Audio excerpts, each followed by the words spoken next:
What's up, everybody? I'm back with another video game review, and today I am reviewing Wall-E. The game, not the movie. I still haven't reviewed the movie Wall-E in this on the channel. Hoping to do that soon, because it's long due. But anyway, I played the game Wall-E. This isn't, like I said in my review of the Cars game, which isn't a game I've done both the movie review and the game review. I think two of those now. Jurassic Park, I did also both. Anyway, but yeah, Wall-E. So I played it on the PS2. Another game that was very nostalgic for me, though. I mostly remember playing the DS version of this game. I don't know where that went. I lost it a long time ago. Really enjoyed it. I remember finding it again and being like ecstatic, and then losing it and not knowing where the hell where it went. So that was annoying, but oh well. It's somewhere in this house, probably not.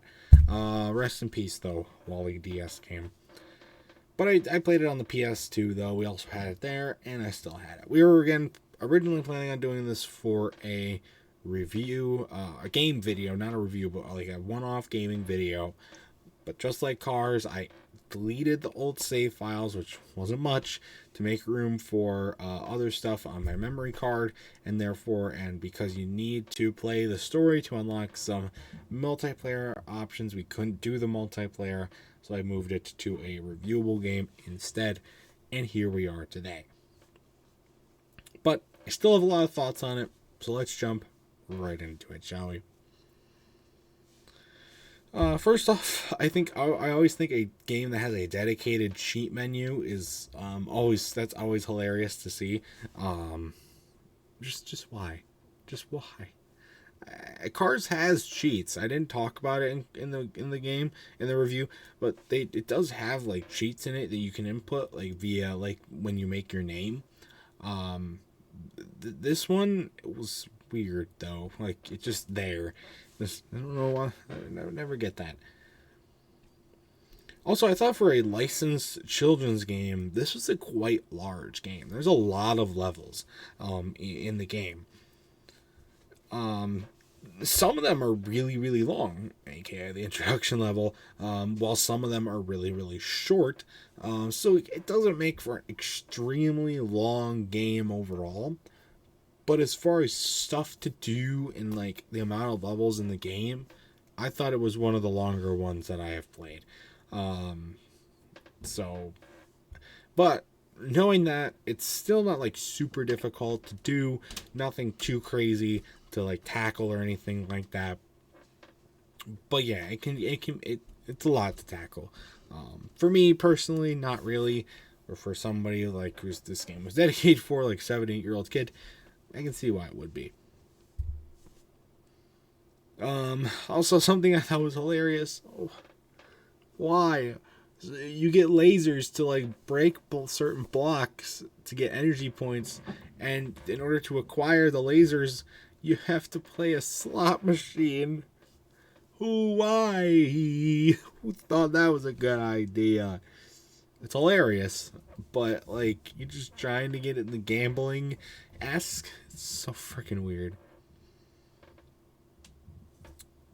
I do like that we get deleted content from the movie, though. One in particular is the scene when, Wall-E's supposed to be the one that gets like hurt and like zapped or whatever, but the original idea was to have that happen to Eve.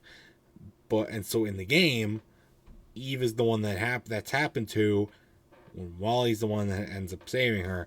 And that's cool that we get to like see that extra stuff. There's a few other pieces of that too. We even get a little bit of backstory to Wall-E, with the Wall-E bots and what happened to him, and whatnot. So that's cool to see as well. And we even get some stuff in the post-game too, post-movie stuff to work with, which I think is always really cool too. A little bit of extra content is always, again, like always said, always a good thing. There's some freaky death scenes in this game, though, like death, like screens that happen when you're done. Like, there's one you get all the time when he like falls down a thing. He's just falling into the abyss, and he looks at it with the most just sad look on his face, and he's just falling to his death. There's other ones like he's just all like rotted out and stuff, and he's dying. Eve has one too. It's just crazy. Definitely not the craziest death screens that I've ever seen in a game, especially a licensed game. Got one coming up that will definitely probably take the cake on that one, but it's just wild that like they thought that was appropriate and they thought that was necessary. Oh, the good old days of the 2000s, huh? As far as the controls go, Wally has a lot of abilities, and they all work really well. I thought they all controlled pretty good. He can jump good, and he can smash things, and he can go underneath blocks and run really fast, and it all just works really well, and I think that was cool.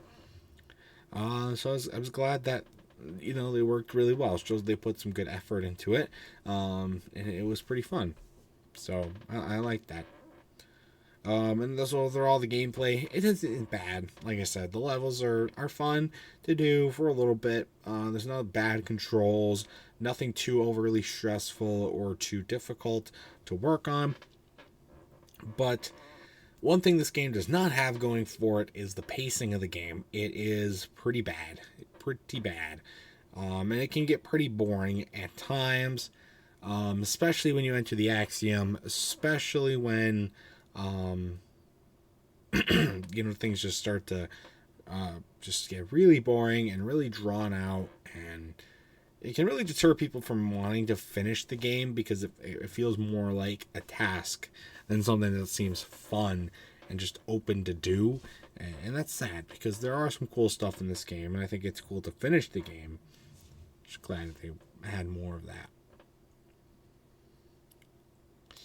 And the last thing I'll say, there's not a lot of stuff that you do with the other characters in the game. Though there is a fair amount of Eve levels in the game. And I thought those were okay.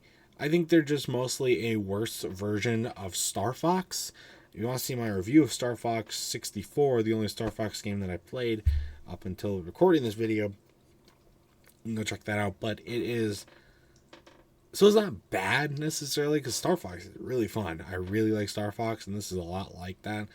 Just without a lot of the immersion that Star Fox usually has. So, yeah, there you go. And then, like I said, I like the post-movie levels too. They're always a lot of fun. Extra content is always a good thing for games that normally don't get a lot of effort put into them. Licensed games, so... But that's really all I've got for notes for Wally. My final score for the game, I'm probably going to give it a good 7 out of 10. The pacing's not great. It can be pretty boring, but if you can work past that, it's fun, really good, really well made, and especially if you're a Wally fan, I think you're really going to like this game. So, but that's going to do it for this game review. If you've ever played Wally, let me know your thoughts about it in the comment section down below. And that's going to do it as well for this review, so stay tuned for much more amazing content, including more game reviews and other awesome stuff. Till next time, see you guys later. Goodbye.